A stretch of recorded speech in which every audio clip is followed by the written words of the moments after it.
Yo, and hello.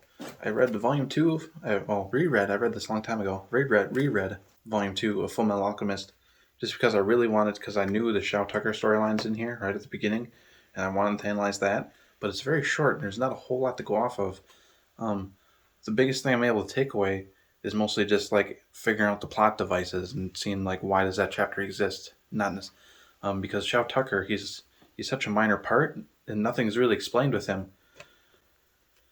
Why does he do it? Why is he is recognized as the most evil character in all of anime, the most hated one at least.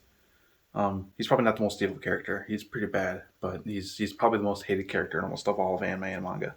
But I wanted to read that chapter and figure out what's going on with him, and his motivation is just he wants to be a state alchemist, I guess.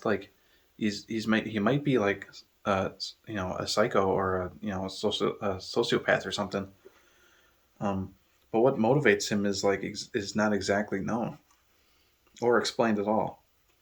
The closest thing I get is that, along with physical alchemy that we see Edward Elric use a lot, obviously there's Shou Tucker. He uses biological alchemy because that's how the chimeras are made and people are transmuted into other animals, and it's horrifying.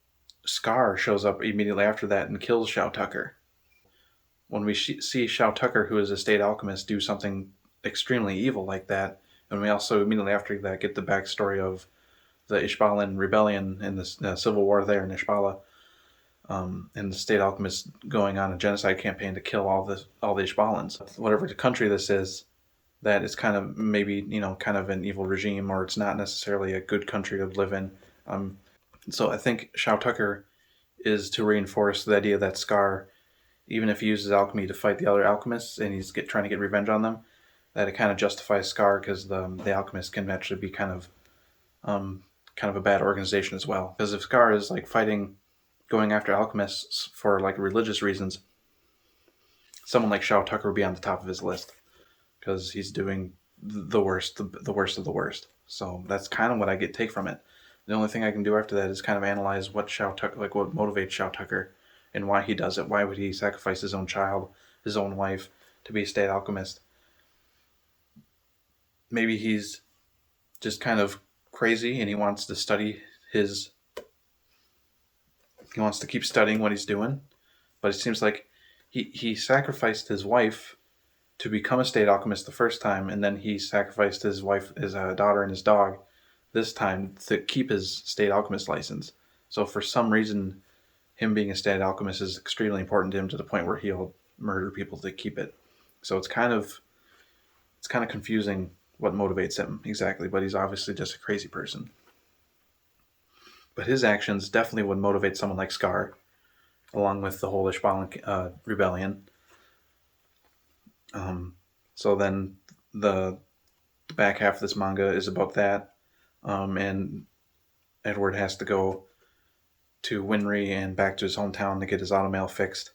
And along the way, him and Armstrong, they run across that doctor, and that doctor was researching how to make the Philosopher's Stone. So they find the doctor, Dr. Marco. Marco just tells them where they can look for the research for the Philosopher's Stone, but also the bad guys get a hold of it. Lust was there.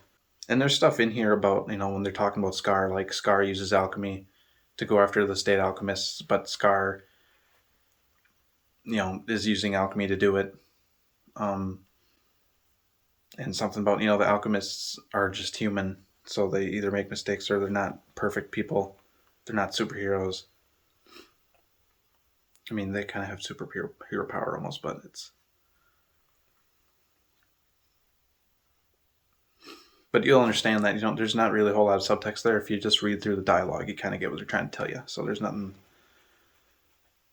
a whole lot going on there. And I wish there was more going on with the Shou Tucker storyline. It's just that it's so short. The only thing I can really do now is maybe go back to the anime and Brotherhood, the original show and Brotherhood, and see if they add any other details in there, and kind of see if there's any other ideas reinforced. But overall, Volume 2, Fullmetal Alchemist is really good because this is where the storyline really gets going.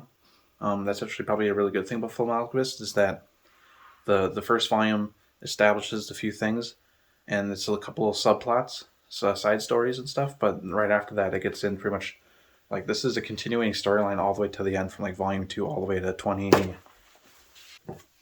all the way to 27. So like this is a continuing storyline the whole way through. So that's kind of the nice thing. So we see like maybe the military as a whole, or the leadership, or the King Bradley. Obviously, that's where the top, where the fear might not be. We already get kind of the feeling that whoever is running this country, maybe not the good guys, but all the characters we meet so far, they're just soldiers. They either follow orders, which isn't always the best thing, but they're just humans. They're just people. They're just people. Yeah, I think that's kind of the big point here, is that they're just humans, and and Edward's kind of the antithesis of that. Is that he's part of the military, but he separates himself from the military a lot, and I think some of the characters we meet also do that. Like they're like obviously like Armstrong and Roy and stuff like that. They're the good, what we would consider the good guys, but maybe they're whoever is in charge of this country is probably not a very good person. And that kind of storytelling, that dynamic storytelling, it's not black and white. The alchemists themselves are not black and white. They're not the good guys. Is what really makes Fullmetal Alchemist really interesting. So I'm going to move on to Volume 3. That's all I really have for right now. Yeah, comments below if you ever picked up anything cool. If you ever read any cool details in any anime, just let me know. So yeah, see you later.